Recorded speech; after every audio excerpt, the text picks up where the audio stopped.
પાટણ નગરપાલિકાની pre monsoon કામગીરી. પાટણના પ્રવેશ દ્વારા એવા રેલવે ગરનાળા વિસ્તારમાં વરસાદ પડે ને 12 કલાક થવા છતાં હજુ સુધી રેલવે ગરનાળા વિસ્તારમાં પાણી ભરાયેલું જોવા મળી રહ્યું છે, જેના કારણે સવારમાં જ ગામડેથી અને સિટી બહારના વિસ્તારમાંથી ધંધા રોજગાર અર્થે પાટણમાં પ્રવેશતા રેલવે ગરનાળાનો રસ્તો બંધ હાલતમાં જોવા મળે છે, જેના કારણે પાટણમાં પ્રવેશવા માટે બીજા રેલવે ગરનાળાનો ઉપયોગ કરવો પડે છે.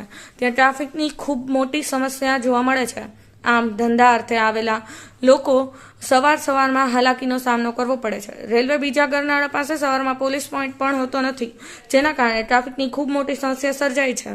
પાટણના પ્રજાજનો હેરાન પરેશાન થાય છે. તો પાટણનું પોલીસ તંત્ર પણ જાગે અને પાટણનું અંધેર નગરપાલિકા તંત્ર જાગે અને રેલવે ગરનાળાથી આનંદ સરોવર જતી વરસાદી પાણીની લાઈનો સાફ સફાઈ કરાવે અને ઝડપથી પાણીનો નિકાલ થાય તેવી વ્યવસ્થા કરવામાં પાટણ શહેર કોંગ્રેસ પ્રમુખ દીપકભાઈ પટેલની માંગણી છે. Bureau report, Patan news 24, Patan. કયા પ્રકારનો વિરોધ? વરસાદના આગમન પહેલા નગરપાલિકા અને મહાનગરપાલિકાઓ પ્રી મોન્સૂનની કામગીરી કરતી હોય છે, પરંતુ અહીંયા પાટણમાં ભાજપ શાસિત પાટણ નગરપાલિકાએ પ્રી મોન્સૂન કામગીરી માત્ર કાગળ ઉપર જ કરી છે. અહીંયાથી વરસાદી પાણીનો આવરો છે, તેમ છતાં વરસાદી પાણીની જે ચેમ્બરો આવે એ ચેમ્બરોની સાફ સફાઈ કરવામાં નહીં આવી, જેના કારણે જે પહેલાં 2 કલાકમાં પાણી ઓસરી જતા હતા એની જગ્યાએ અત્યારે 14 કલાક થવા છતાં વરસાદ પડ્યા ને પાણી ઓસરતા નથી.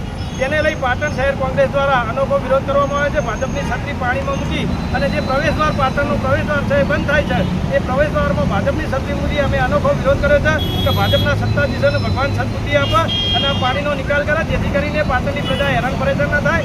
અહીંયા એક જ રસ્તો હોવાથી ટ્રાફિકની સમસ્યા પણ સર્જાય છે, જેના કારણે પાટણમાં અવરજવર રસ્તો ટ્રાફિક ભરો થઈ જાય, 2 કલાકે ટ્રાફિક પૂરો થાય અને લોકો હેરાન થાય છે.